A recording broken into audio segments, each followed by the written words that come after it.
Hello friends, मैं गोविंदा भारद्वाज आप सभी का हमारे YouTube channel UP board online classes में स्वागत करता हूं। दोस्तों, आज हम जीव विज्ञान के महत्वपूर्ण टॉपिक जीवन की मौलिक इकाई के बारे में पढ़ेंगे, जो कि सभी परीक्षाओं की दृष्टि से महत्वपूर्ण हो, चाहे वह यूपी बोर्ड 10th व 12th का एग्ज़ाम हो, चाहे वह किसी अन्य कॉम्पिटिटिव एग्ज़ाम का पेपर हो। यह हर तरह से आपकी सहायता करेगा। तो देर ना करते हुए हम अपने टॉपिक पर आते हैं। दोस्त, आप जैसा कि देख सकते हैं, ऊपर लिखा है सबसे पहले भाग 1, यानी जो वीडियो होगा वह पार्ट बाय पार्ट में मिलेगा आपको। तो पहला भाग है जीवन की मौलिक इकाई का पहला भाग है, जिसमें हम सबसे पहले देखते हैं मानव शरीर। मानव शरीर को सभी लोग जानते हैं। अगर हम बात करते हैं मानव शरीर की, आखिर मानव शरीर होता क्या है या किन चीज़ों से मिलकर बना होता है, तो हम आगे देख सकते हैं दोस्त कि मानव शरीर कई अंग तंत्रों से मिलकर बना होता है। मानव शरीर कई अंग तंत्रों से मिलकर बना होता है, जैसे कि पोषण तथा पाचन तंत्र है, श्वसन तंत्र है, परिसंचरण तंत्र है, उत्सर्जन तंत्र है, प्रजनन तंत्र है, कंकाल तंत्र है, प्रतिरक्षा तंत्र है। ये सभी तंत्र हैं जो एक मानव शरीर को एक रचना प्रदान करते हैं, एक रूप देते हैं। और अगर इस अंग तंत्र की बात करें कि अंग तंत्र किससे मिलकर बना है, हम देखते हैं कि अंग तंत्र आगे एक एरो लगा हुआ है और उसके आगे लिखा गया है अंग, यानी अंग तंत्र कई अंग तंत्रों से मिलकर बना। अंग तंत्र यानी कई अंग से मिलकर बना होता है, कई अंग से मिलकर बना होता है। अगर हम एक अंग तंत्र की बात करें, जैसे कि पोषण तथा पाचन तंत्र है, अब इस क्रिया को करने के लिए बहुत सारे अंग जो है इसमें काम करते हैं। जैसे अगर पोषण और पाचन करना हो तो सबसे पहले इसमें तो मुख का काम होता है पाचन के लिए, फिर जिह्वा, फिर ग्रसनी, फिर ग्रासनली, अमाशय, यकृत है, पित्ताशय है, छोटी आंत है, बड़ी आंत है। ये सभी सहायक अंग होते हैं जो किसी एक अंग तंत्र को कार्य करने के लिए अपनी भूमिका निभाते हैं, उसको कार्य करने में मदद करते हैं। इसके बाद आता है अंग की बात। अंग किससे मिलकर बना होता है, तो अंग हम देखते हैं कि उसके आगे लिखा गया ऊतक, यानी अंग जो है कई ऊतकों से मिलकर बना होता है। अंग कई ऊतकों से मिलकर बना होता है। अब बात करते हैं ऊतक की कि ऊतक किससे मिलकर बना होता है। तो दोस्त, ऊतक का निर्माण कई सारी कोशिकाएं मिल करके करती हैं। ऊतक का निर्माण कई सारी कोशिकाएं मिल करके करती है। और सर्वप्रथम ऊतक शब्द का सर्वप्रथम जो इसका ऊतक शब्द है, इसका प्रयोग बीकार्ट ने किया था। इसका प्रयोग बीकार्ट ने किया था, परंतु इनका अध्ययन मार्सिलो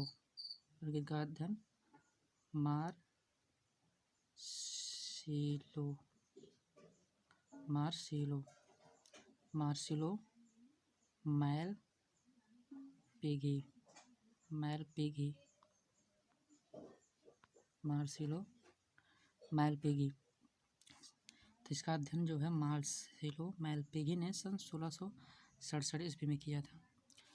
अब देखते हैं, इसके बाद आती है कोशिका के बारे में। तो अब ऊतक किससे मिलकर बना है, तो ऊतक हम देखते हैं, ऊतक क्या लिखा है, कोशिका, यानी ऊतक कई सारी कोशिकाओं से मिल करके बना होता है। अब प्रश्न उठता है कि कोशिका क्या होती है। तो कोशिका क्या है, जीवों की, या कह सकते हैं कोशिका सजीवों की संरचनात्मक व क्रियात्मक इकाई होती है। यानी जो प्रत्येक जीव है और उसका शरीर, प्रत्येक जीव का जो शरीर है वह छोटे छोटे स्वतंत्र रूप से जीवित रहने वाली कोशिकाओं से बना होता है। और इन कोशिकाओं में सभी भौतिक, रासायनिक और आनुवंशिक सूचनाएं संग्रहित होती है, जो किसी एक व्यक्ति से दूसरे व्यक्ति में जाती हैं। उनकी सूचनाओं का जो है स्थानांतरण होता है।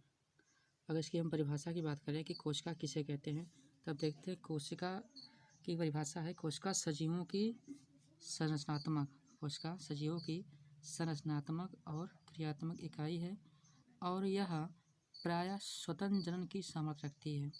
यानी कि जो कोशिकाएं होती हैं ये स्वतः अपने आप पुरानी कोशिकाओं से नई कोशिकाओं का निर्माण स्वतः कर लेती हैं। ये अपने आप ही नई नई कोशिकाओं का निर्माण करती हैं।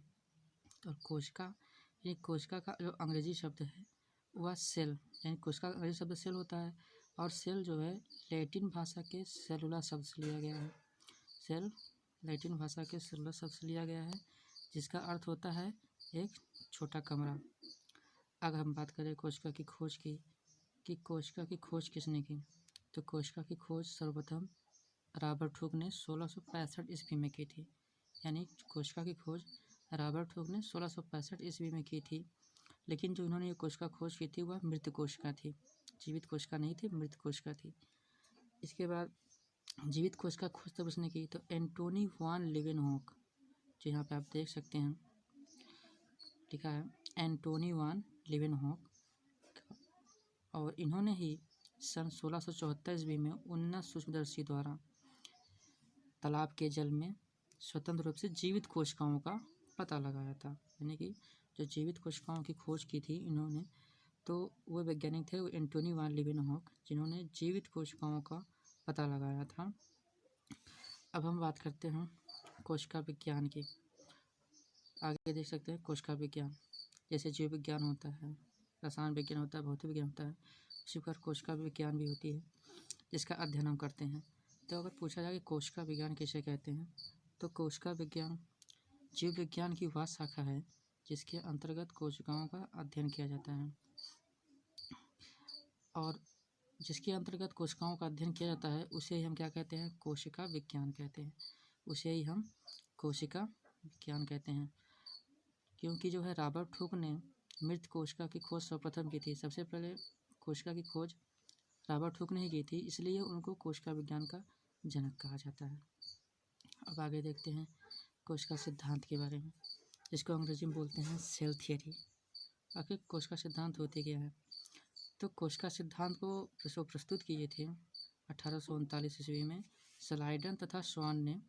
इसकी जो कोशिका सिद्धांत दिया था, तो स्लाइडन और स्वान नामक दो वैज्ञानिक थे, इन्होंने कोशिका सिद्धांत सबसे पहले प्रस्तुत किया था। और इन्होंने बताया कि सभी सजीव का शरीर जो है एक या एक से अधिक कोशिकाओं से मिलकर बना होता है। यानी जो सभी सजीवों का शरीर जो है एक या एक से अधिक कोशिकाओं से मिलकर के बना होता है, यानी बहुत सारी कोशिकाएं मिलकर के किसी जीव का निर्माण करती हैं। और उन्होंने ये भी बताया कि जो कोशिकाएं होती हैं, जो उसमें उपस्थित जो पहली कोशिका होती है उसी कोशिका से मिलकर के नई कोशिकाएं अपने आप बनती हैं। यानी जो पहले से उपस्थित कोशिका होती है वही कोशिका नई कोशिकाओं का निर्माण करती हैं। अब यहाँ कुछ जीके के प्रश्न हैं जिसे हमने नोट करके लिखा है। हम देखते हैं कि अगर पूछा जाए कि विश्व की सबसे बड़ी कोशिका क्या किस जानवर में पाई जाती है, किस पक्षी में होती है, तो शुतुरमुर्ग के अंडे में विश्व की सबसे बड़ी कोशिका पाई जाती है। और अगर विश्व की सबसे छोटी कोशिका का नाम लिया जाए तो विश्व की सबसे छोटी कोशिका है माइकोप्लाज्मा। और मनुष्य के शरीर में बात की जाए कि मनुष्य के शरीर में सबसे बड़ी कोशिका कौन सी है, तो हम देखते हैं कि सबसे बड़ी कोशिका है मादा अंडाणु। यानी जो मादा का अंडाणु होता है उस अंडाणु में सबसे बड़ी कोशिका पाई जाती है। और फिर बात करते हैं मनुष्य के शरीर की सबसे छोटी कोशिका। मनुष्य के शरीर की सबसे छोटी कोशिका की बात करते हैं तो देखते हैं सबसे छोटी कोशिका होती है ग्रेन्यूल कोशिका। ग्रेन्यूल कोशिका जो कि ब्रेन में पाई जाती है, ब्रेन में पाई जाती है। अब अगली टॉपिक पे आते हैं, देखते हैं मनुष्य के शरीर की सबसे लंबी कोशिका। यानी मनुष्य के शरीर की सबसे लंबी कोशिका क्या होती है, तंत्रिका कोशिका। कौन सी कोशिका, तंत्रिका कोशिका होती है। अब बात करते हैं कोशिका की विशेषताएं। आखिर कोशिका की विशेषताएं क्या क्या होती हैं, कैसे समझें कि हाँ ये कोशिका क्या क्या कर सकती हैं, तो इनमें क्या क्या गुण होते हैं। तो सबसे पहला जो गुण है, क्वालिटी इसके अंदर है कि कोशिकाओं में स्वतंत्र रूप से गुणन करने की क्षमता होती है कोशिकाओं में। यानी सबसे पहले एक कोशिका बनेगी, फिर 1 से 2, फिर 2 से 3, 3 से 4, 4 से 5, तरह असंख्य कोशिकाओं का निर्माण हो जाती है। दूसरी पॉइंट है, इनमें आनुवांशिक सूचनाएं निहित होती है। यानी जो पीढ़ी दर पीढ़ी जो लक्षण किसी माता पिता से उसकी संतान में जाते हैं, वह लक्षण भी इन्हीं कोशिकाओं के माध्यम से एक आनुवांशिक लक्षण के रूप में उनके संतानों में दिखाई देते हैं। जो तीसरा पॉइंट है, यह स्वतः जीवन हेतु सभी आवश्यक प्रक्रियाओं को पूर्ण कर सकती है। यानी ये पूरे जीवन को कार्य करने में हर तरह से उनकी आवश्यकताओं को पूरा करती हैं, जीवन को चलाने के लिए, उनको आगे कार्य करने के लिए। तो दोस्त आज का वीडियो यहीं तक है। अब हम अगला जो टॉपिक पढ़ेंगे नेक्स्ट पार्ट में पढ़ेंगे इसके बाद जो अगला हमारा टॉपिक होगा विभिन्न जीवों में कोशिकीय संगठन, जो हम अगले पार्ट में पढ़ेंगे। तो आज के लिए बस इतना ही। धन्यवाद।